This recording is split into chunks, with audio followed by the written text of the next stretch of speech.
হযরত ওমর ফারুক রাদিয়াল্লাহু আনহু একদিন মসজিদে নববীতে নবী আলাইহিস সালামের দরবারে যাচ্ছেন।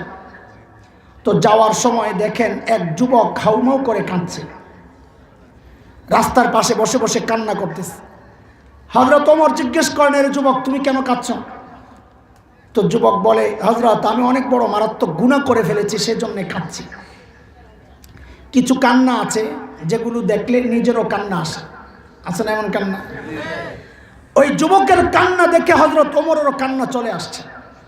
ওই ভেজা চোখ নিয়েই তিনি নবীর দরবারে ঢুকলেন।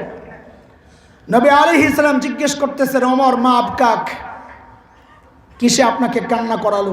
আপনি কেন কাঁদছেন? সোজা কথা। হযরত ওমর বলেন, ইয়া রাসূলুল্লাহ, রাস্তায় এক যুবককে দেখেছি, সে কাঁদছে, তার কান্না দেখে আমারও কান্না চলে আসছে ইয়া রাসূলুল্লাহ। আল্লাহর হাবিব বলেন, যুবকটারে ডাকে। এরে যুবকেরা, ও মুরব্বীরা খেয়াল করে শোনেন, বলে যুবকটারে ডাকে। যুবক আসলো, নবী জিজ্ঞেস করেন, এর যুবক তোমার গুনাহটা বড় না আল্লাহর আরশ বড়? যুবক বলে, ইয়া রাসূলুল্লাহ, আমার গুনাহ বড়। বলে তোমার গুনাহ বড় না আল্লাহর কুরসি বড়? বলে, ইয়া রাসূলুল্লাহ, আমার গুনাহ বড়। বলে, এত মারাত্মক গুনাহ তুমি কি করেছো? তুমি কি শিরক করেছো? না ইয়া রাসূলুল্লাহ, আমি শিরক করি নাই। তুমি কি কাউকে হত্যা করেছো? না ইয়া রাসূলুল্লাহ, আমি কাউকে হত্যাও করি নাই।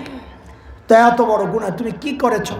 বলে, ইয়া রাসূলুল্লাহ, আমি একজন পেশাদার কাফন চোর। কাফন চুরি করা আমার পেশা। কবর খোদে কাফন চুরি করা, ওই দোকান থেকে না, কবর দিছে, কবর খোদে লাশ থেকে কাপড়টা আলাদা করে ধুয়া মুছা প্রসেস করে বাজারে বিক্রি করে জীবিকা নির্বাহের জন্য এটাই আমার একমাত্র অবলম্বন। বলে, এইটা কি এত মারাত্মক গুনাহ? শিরকের চেয়েও মারাত্মক, হত্যার চেয়েও মারাত্মক?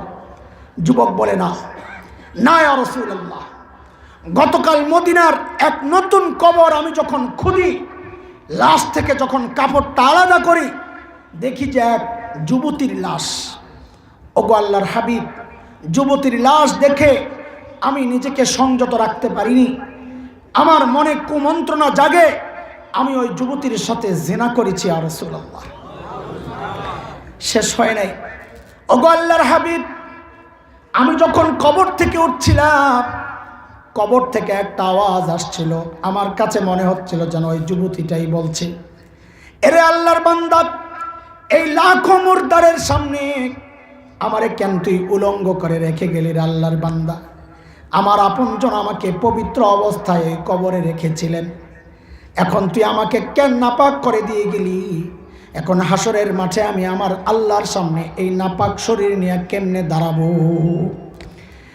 যেই না এই কথা নবী শুনেছেন, নবী বলেন, তুমি তো অনেক মারাত্মক গুনাহ করেছ। যেই না নবী এই কথা বললেন, এইবার যুবকের কলিজা ফেটে চিৎকার আসা শুরু হলো। কারণ সে বুঝলো, আরে নবীও বাঁচার কোনো উপায় আমাকে দেখালেন না, তার মানে আমার বাঁচার কোনো উপায় নাই। রহমতের নবীর কাছে উপায় পাই নাই, তার মানে আমার বাঁচার কোনো উপায় নাই। এক চিৎকার দিয়ে সোজা চলে গেল পাহাড়ে। আরে পাহাড়ের উপরে ওঠে চিৎকার চেঁচামেচি করে কান্না করছে। কি বলে কান্না করে? কান্নার কথাগুলো যেমন কিছুটা ওই যে নবী আলাইহিস সালাম যে সাইয়্যিদুল ইস্তিগফার শিখাইছেন, যেন ওই কথাগুলাই। কি আজীব কথা শিখাইছেন নবী! এরে ভাই, নিজের কথা অভিজ্ঞতা বলতেছি, এটা শোনানোর জন্যে না। মানুষের সামনে কান্না করা এটা সোজা, যাদের নরম দিল, চোখে পানি দেখলে কান্না চলে আসে, ভাব দেখলে কান্না চলে আসে, কিন্তু একা একা কান্না করা একটু কঠিন। আমার নিজের অভিজ্ঞতা আমি বলি, যদি দেখি একা একা কান্না আসছে না, তো ওই সাইয়্যিদুল ইস্তিগফারের শব্দগুলো যখন উচ্চারণ করা শুরু করি, তখন কলিজা ফেটে চিৎকার আসে। আরে কি শব্দ নবী শিখাইছেন! আল্লাহুম্মা আনতা রাব্বি লা ইলাহা ইল্লা আনতা। ওগো মালিক, আপনি ছাড়া আমার তো কোনো মাবুদ নাই। মা রাগ করলে কথার ধরনটা যেন এমন, মা রাগ করলে বাবার কাছে আশ্রয় পাওয়া যায়, বাবা রাগ করলে মার কাছে যায় আশ্রয় পাওয়া যায়। আপনি যদি তাড়াইয়া দেন, আমি কার কাছে যাই আশ্রয় চাইবো? আমার তো আরেকটা মাবুদ নাই যে আপনি রাগ করলে আমি তার কাছে যাই আশ্রয় চাইব। আপনি ছাড়া তো আমার কেউ নাই। আপনার সাথে আমার সম্পর্কটা কেমন? ও মা বাবার সাথে বাচ্চারা অনেক সময় অভিমান করে, বলে আমারে কি পাই আনছো নাকি না পালক আনছো? তখন মা জড়ায় ধরে, না রে বাপ, তোর এই পেটে আমি ধারণ করেছি। নবী যেন আল্লাহর সাথে ওই রকম আবেগ আর আবেগ, আল্লাহর কাছে এইরকম নিজের আবেগ প্রকাশ করে একটা কথা শিখাইয়া দিচ্ছেন, আবদার আবদার। ও মালিক, আমি কে, তুমি কে?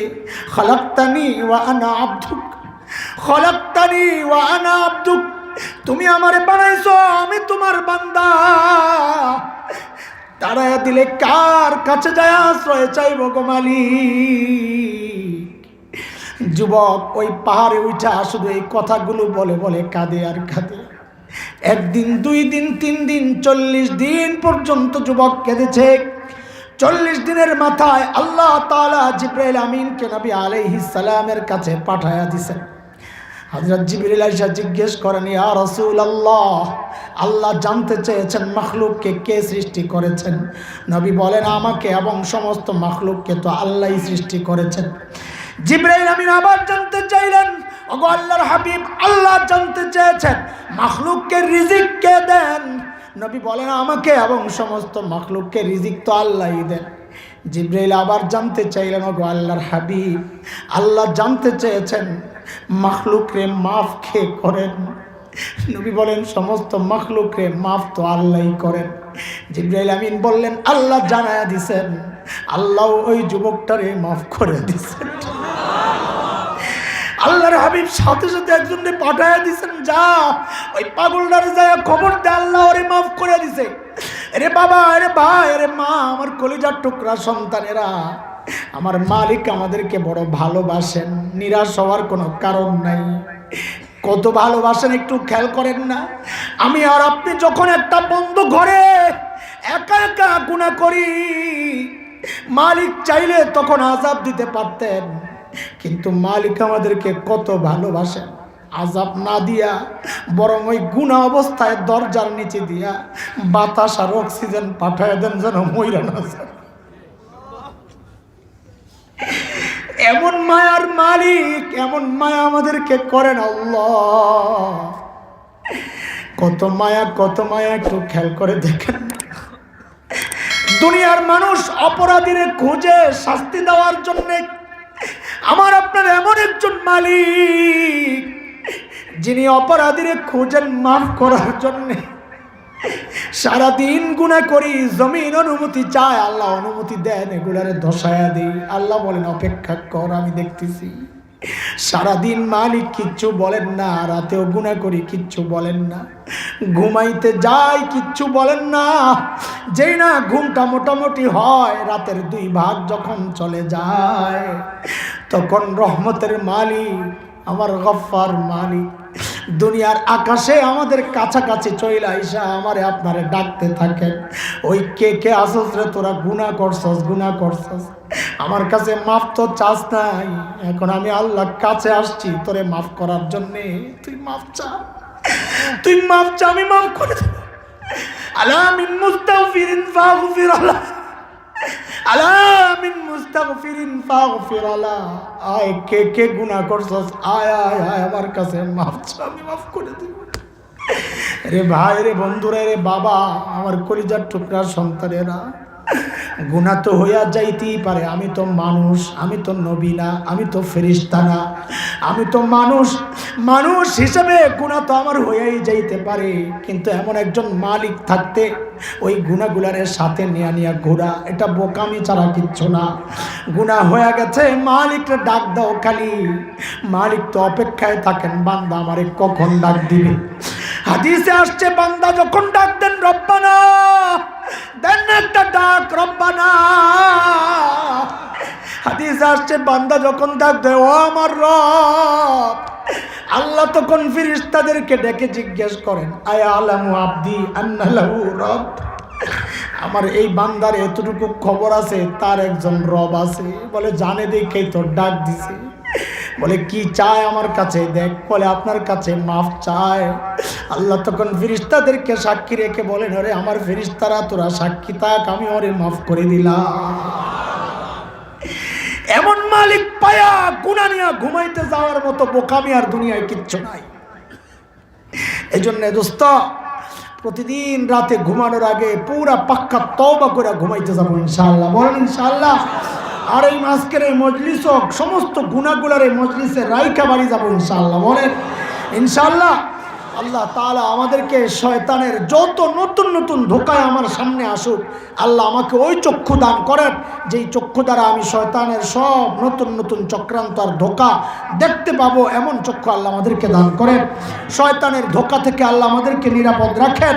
আল্লাহ যে অস্ত্র দিয়েছেন ওই অস্ত্র ব্যবহার করে নিজেকে নিরাপদ রাখার তৌফিক দেন।